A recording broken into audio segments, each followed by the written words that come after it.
Coniado Benjur Solarte es profesor de la Universidad de Nariño de Colombia, con el título de Maestría de Artes en Geografía conferido por la Universidad del Estado de San Diego, California, y el de especialista en desarrollo de áreas amazónicas. Otorgado por el Núcleo de Altos Estudios Amazónicos de la Universidad Federal de Pará, Belén y Brasil, ha participado en numerosos encuentros, seminarios, foros, conferencias y reuniones sobre temas de su especialidad e interés. Frecuentemente dicta conferencias y charlas en centros de educación superior, principalmente sobre aspectos del grupo Agua Caquia. Entre otras investigaciones, ha publicado más de una docena referentes al grupo Agua Caquia. El grupo aparece mencionado como Quaiquer y Quaiquer por los españoles, quienes lo denominaron así por poblar lugares aledaños a este río. Posteriormente, algunos investigadores, entre ellos Lehmann y Aragón, le dieron la fenótica inglesa Quaiquer y Guayaquil.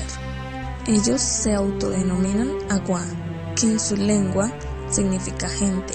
Agregan la palabra Incal, que quiere decir montaña, o sea, gente de la montaña. Dado que el grupo es tradicionalmente conocido como Quaiquer y el nombre de Agua no está difundido, he optado por referirme a él con los dos nombres para evitar confusiones. Los Agua Quaiquer están dispersos en múltiples asentamientos que cubren alrededor de 500.000 hectáreas, desde el pie del monte Cordillero hasta 1.800 metros de altura. Se extienden a partir del río Telembí en Colombia y llegan al noroccidente de la República del Ecuador. Los Agua Quaiquer pertenecen a la familia lingüística Chibcha, y algunos investigadores asumen que es el único vestigio actual de la lengua pasto. No obstante, Sergio Elías Ortiz plantea una vinculación de esta lengua con Mesoamérica, en tanto que existe una relación directa con la cultura de Tumaco, de lo cual no hay duda y se demuestra con las evidencias arqueológicas y etnográficas en numerosos trabajos.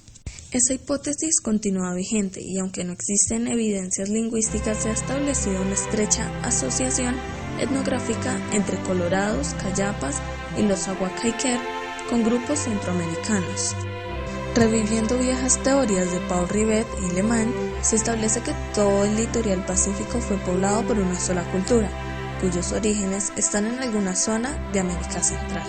No hay acuerdo entre los investigadores en lo que respecta al número de indígenas Agua Quaiquer, lo cual se debe a la dispersión de población en un área aproximada de 500 hectáreas, asentada por lo general en áreas de difícil acceso, a lo que se suma la dificultad de establecer diálogos con los indígenas. Ortiz calculó 2.000 indígenas en 1936. West coincidió con este número.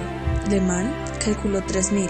Osborne estima una población de 3.500 individuos. Osborne, de nuevo, en 1986, plantea un total de 12.000 indígenas, cifras que conducen a pensar en un incremento de población. En nuestras investigaciones, contabilizando 54 asentamientos de mayor población indígena en las cuencas de los ríos San Juan, Cungupi, Nulpe, Vegas, Guisa, Ramos, Guaycala y Mira, suman 4.366 habitantes, que corresponden al 60% del total, pues no se incluyen las cabeceras de los ríos Telembí, Rosario y Mexicano.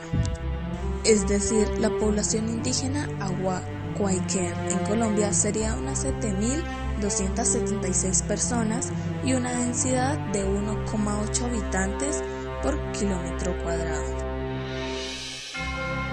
En la República del Ecuador, según datos de Carrascaro, hay 951 indígenas para un total de 8.227 en los dos países. Poco se sabe de los indígenas de la costa del Pacífico de Nariño en el momento de la conquista. Se presume la existencia de grupos dispersos con rasgos culturales homogéneos que respondían a un proceso similar a la adaptación al ecosistema de la selva pluvial tropical. Conquistadores los llamaron a todos barbacoas por el estilo de las viviendas, pero distinguen 4 grupos principales con denominaciones de ríos donde habitaban: Sindaguas, Telembíes, Barbacoas e Iscuandíes. Estos grupos realizaban largos viajes para intercambiar mercancías por mar, recorrían la costa hasta el Ecuador y Perú. Hacia el interior troncaban sal por los productos de tierra fría. El primer contacto de los españoles en la costa se realizó alrededor de 1525, cuando las huestes de Pizarro en su trayecto entre Panamá y Perú se establecieron en la isla de Gorgona y la isla de Gallo frente a Tumaco, a fin de abastecer provisiones y reparar embarcaciones. Ese proceso se afianzó mediante la fundación de pueblos tales como Santa Bárbara.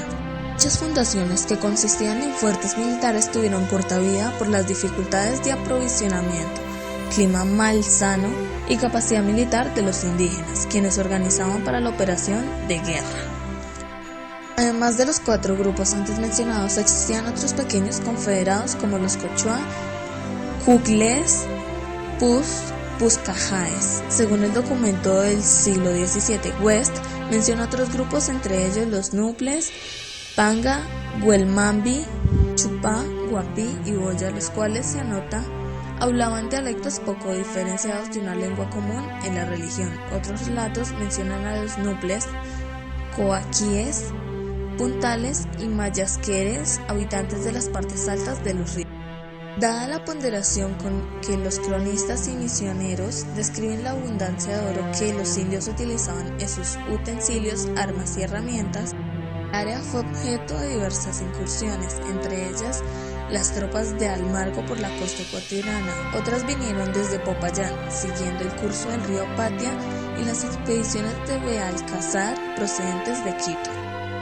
De otra parte también se encuentran referencias de personas negras que, al fugarse de los fuertes militares y barcos que anclaban cerca, llegaban a la costa. Estos episodios culminaron con la fundación de Esmeraldas en 1580. Madrigales en 1582 y Barbacoas en 1607. En territorios de indios sin damas, la penetración española desde la sierra fue persuadida por los misioneros, quienes facilitaron el establecimiento de encomiendas a lo largo del río Utal. Se afirma que en estos reductos había más de 600 indígenas en 1601, bajo la tutela de los padres mercaderos que tenían en su sede en Quito. Se establecieron encomiendas y el caserío más importante era Mayama, famoso por las exportaciones de oro, de sobacón y de alubón. Dada la urgente necesidad de fuerza de trabajo, los indígenas fueron trasladados a áreas estratégicas.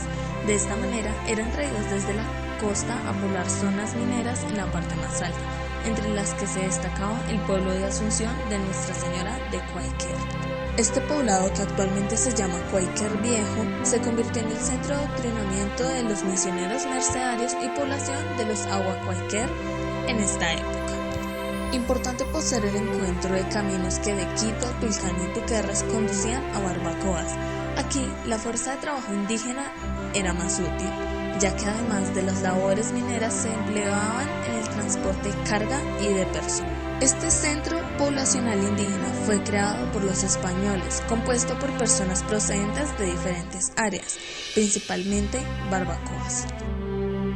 La lengua nativa de los Awa es el Ahuipit, lo cual suele clasificarse en la familia lingüística de Barbacoas, aunque también se le relaciona con lenguas de la familia Chibcha. Dentro de la cultura del pueblo Awa, los rituales más frecuentes son el culto a los muertos, la cobada, el chuntún, el mal de ojo. En general, estos ritos son acompañados de danzas amenizadas con instrumentos tradicionales de la comunidad como la marimba y el tambor. Dentro de la cosmovisión Awa, el mundo está poblado por seres sobrenaturales. La magia cumple un papel importante en sincretismo con los rituales católicos. Algunas de las divinidades relevantes en el panteón Awa son Chuntún, deidad maléfica del bosque, señor Cuayquer, imagen de Cristo venerada por los Awa, y Cueche, espíritu dañino del bosque. Además, el hojarasquín, el duende y el cocopollo. En la división sexual del trabajo del pueblo Awa, los hombres se encargan de trabajar el campo, deshiervarlo, de la siembra y la cosecha, de recoger leña, pescar y cazar, así como de recolectar frutos, elaborar canoas, balsas y accesorios artesanales. Las mujeres se dedican a realizar las labores domésticas, guiar la crianza de los hijos, apoyar la cosecha y elaborar algunos productos artesanales. Algunas mujeres Awa trabajan fuera del hogar.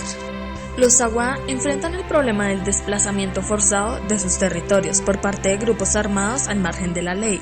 Además, el narcotráfico ha generado múltiples problemas, como el arrebato de las tierras indígenas para destinarlas a los cultivos ilícitos. Las comunidades aguas registran dentro de sus principales problemas el aborto, el abandono a la familia y a la mujer, el robo de la mujer del otro, la falta de respeto a los padres, lesiones personales, homicidio, maleficios, roces y malentendidos, el ingreso a grupos armados ilegales, la invasión de territorios de la frontera, explotación indebida de recursos naturales, invasión de territorios sagrados, no pedir permiso a la naturaleza para cazar y pescar. Actualmente los Agua Quaker se dividen en dos grupos según el grado de integración a la cultura mestiza. Es una clasificación retomada por la Ibarra. En el primer grupo se encuentra el 20% de los indígenas y es el que está vinculado permanentemente a las labores de campo.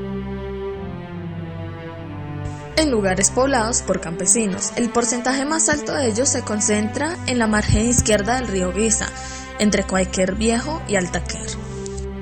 Quienes en este grupo no hablan la lengua aguapid y han olvidado las expresiones de la cultura indígena, su vida transcurre en forma similar a los campesinos parcelarios, es decir, su reproducción sociocultural depende de los recursos que no están bajo su control y por lo tanto, las alternativas de desarrollo no tienen respuesta en el marco de la cultura indígena.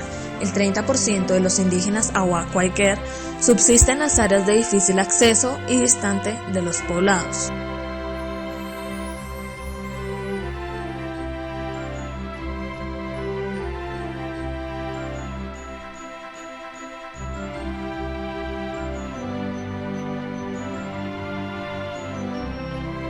La falta de presencia de la fuerza pública en las zonas selváticas de Nariño ha significado la presencia de grupos armados al margen de la ley en los impactos de megaproyectos en la zona.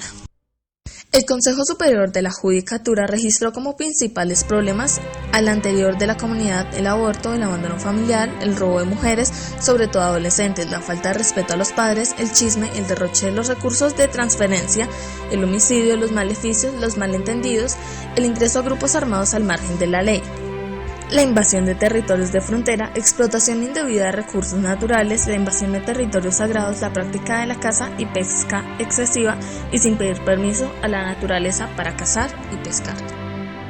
Para el pueblo Agua Quaker, el territorio es un espacio de vida que permite mantener el equilibrio con los espíritus y la naturaleza, que cuenta con lugares diferenciados para trabajar, cultivar, pescar, vivir y recrear el pensamiento, generando un verdadero respeto y armonía espiritual.